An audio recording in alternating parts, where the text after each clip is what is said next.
मत सटो करेक्ट बा। हम आदमी निमन ना हई, हम जितना शरीफ देखा तनी उतना हई ना। क्या है हमारा बारे में पूछे को के तहलो से पूछ ले लो बता दी हम निमन हई हो। खूब भालो खूब भालो निमन हई खूब भालो। देखो हम करे ढेर बुझाता कहत रे ना लागत है हमारा घर के बगले में ही कर घर बा। है हमारा मुस्मात मौसी के ही बेटा होंगे। हाँ तोरा कियो करे कारण ये हो पिया जागल रहता रो ओ निये भागल रहता रो कियो करे खाती दिनो रतिया पागल रहता रो तू तो लागल रह। वाह प्यास बा। एक बहुत अच्छे डायरेक्टर हैं हमारे लाल बाबू पंडित जी, जिन्होंने बहुत सारा सिनेमा बनाया। इधर आ जाइए। Super hit film super. ये कलकत्ता से ही हैं, ऐसे हैं बिहार के लेकिन रहते कलकत्ता में हैं। इनका एक ताली बजा दो भाई। जोरदार ताली जोरदार ताली। इन्होंने जिला चंपारण सिनेमा बनाया था मुझे लेकर। उसके बाद कुल्ली नंबर 1, राजा जानी, अभी बहुत सारा बाकी।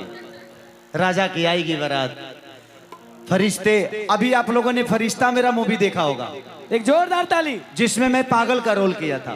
क्या बात क्या बात। एक माँ बाप के प्यार को पाने के लिए एक करोड़पति आदमी पागल हो जाता है। हाय हाय। तो पागलपंती अपने माँ बाप के लिए ऐसी होनी चाहिए जी। इस दुनिया में एक ही मोहब्बत है जो स्वार्थ में नहीं है, वो है माँ का प्यार और पिता का प्यार। वाह वाह। अरे वह कितनों मोटा के अपना माई लगे चल जाए, अरे वह भैंसा होके चल जाए।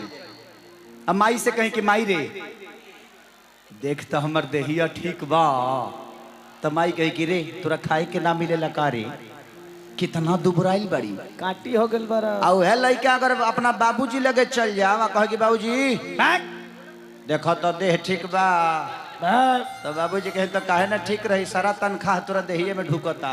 गधा कहीं का। ऐसे जे बाबूजी के पास जिम्मेदारी रहेला हर चीज के, खेती बाड़ी शादी ब्याह बर बीमारी, ऐसे बाप के प्रति एगो अलग इमोशन होला, माँ के एगो अलग होला जी। कि कतना ले कही तू त लागल रहता रह ओ निये भागल रहता रह। कतना ले कही तू त लागल रहता रह ओ निये भागल रहता रह। ओ करे त खातिर रोज पागल रहता रह, रोज उजागर रहता रह। ओ करे ही खातिर रोज भागल रहता रह, रोज जागल रहता रह। एक बार तनी हाला कर बोलो I love you. I love you. कि कितना ले कही तू तो जागल रहता रह, ए रोजऊ पागल रहता रह। ए कि जाए किसन कमाई कुल्ही उड़ाई रे गैलाना, आए हाय हाय। कि जाए किसन खेसारी के अरे पुल्हाई रे गैलाना, ओ पुल्हाई रे गैलाना। ए सुना जानू ए सुना आई लव यू। अरे तो हमारा मेहरा रुखड़ी भड़कती रे खेसियाम हमारो मौगी यही करे ले कनी चंदा हटी हम ओकरा से बतियौलू हो का तू। हाँ तू ही वही हरकत करत रहिए दादा। ए केहू लाइव वेब नहीं खेने चलावत, ढेर लोग बा भैया। मत चलई हलो, हमर घर मत तोड़लो भाई। टेलीकास्ट होता, वीडियो बना ली हलो, कल जब पहुंचे ओकरा बाद डाल दी हलो।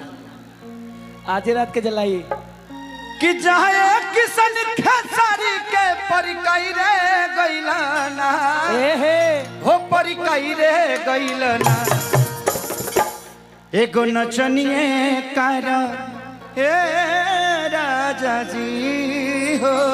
ओ चलो एगो नचनिए कारण कनिया के भुलाई गइलाना, एगो नचनिए कारण कनिया के भुलाई रे गइलाना।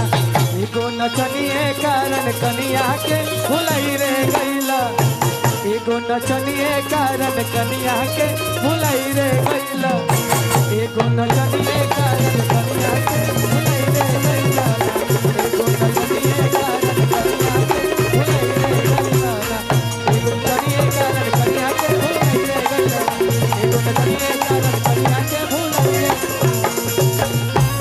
कारण कनिया